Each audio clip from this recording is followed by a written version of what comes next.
We can now use use cases to start process modeling. We start with context diagram, which is the highest level of abstraction for process modeling. Then it'll be broken down into more detailed levels, lower levels of detail. For this process modeling, we'll be using gain and Sarson symbols for processes, data flows, data stores, and external entities. Here we have three external entities: customer, marketing department, and a shipper. They all interact with the ordering system, which in context diagram is the zero-level process. Upon signing onto the system, the customer will see the options for passes available, selects one or many, pays for them, and then the shipper receives the information for first-time customers to whom the shipper has to ship the passes. For repeat customers, the online renewal process completes the transaction, no shipping is required. Next, we decompose the zero-level process into more manageable processes, and we create level 0 data flow diagram. We're finished with context diagram. We have to do this so we can create later in the project programming modules on the basis of which the programming activities will start in the design phase. And just to remind the audience, we are in part 2 of SDLC. We are in the analysis phase. And at this level, based on the planned activities for the project, which are in turn based on the requirements for the system, we determined that it makes sense to break down the zero process into 4 processes: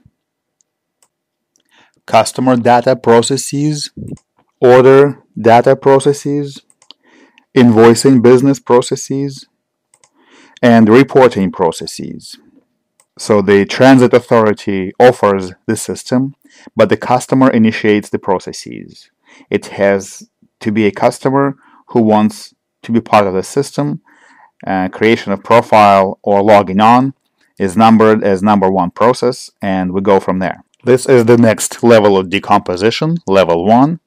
Customer initiates the processes, and we have 2 tables here for customer data and the shipper data, which result in the end of shipping of the new passes to the new customers or not shipping of the new passes to existing customers who only renew their passes online. We're going to stay at this same level of decomposition for obvious reasons. Now we're showing the second process, which is decomposed into 7 sub-processes, and this is the level of decomposition recommended by the book, from 4 to 7. We do not want to create any more sub-processes because that will complicate the modeling. In this stage, we form the order. Order has order lines in it, and the components of the order depend on 4 tables. We have the data for customer, that's D1, orders themselves, D2. We have invoices, 03, that will be formed in the next process decomposition step. And we obviously have to consult with the price list. We now have 4 tables with which we're working. We have 7 sub-processes on the level 1 data flow diagram for process 2, which is again creation of an order. Next data flow diagram shows the invoicing system modeling. We have 5 sub-processes. Clearly we have 2 external entities here, customer depending on marketing department, and the same logic that was applied to previous data flow diagrams obviously is at play here. This completes the invoicing system processes because we need to form the order and then complete the transaction. Lastly, we have included the reporting process, some of the most important business processes, but this is a query, as in user view. This does not have its own table At the moment, at least, there is always a chance to do that, but that will create unnecessary complications. Sales reports are absolutely necessary for marketing department and all other external entities involved in the process formation for updates and creation of new price lists.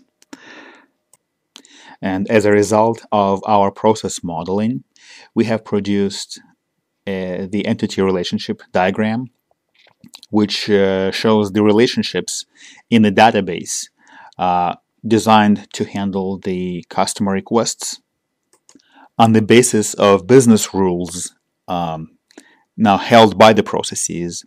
As an example, we'll look at shippers shipping the new passes to customers, in which a shipping company can ship new passes to any number of customers, but any given order must go to at least one customer. But for any order, one customer gets shipment of one order from exactly one shipper, and one shipment is designated to exactly one customer.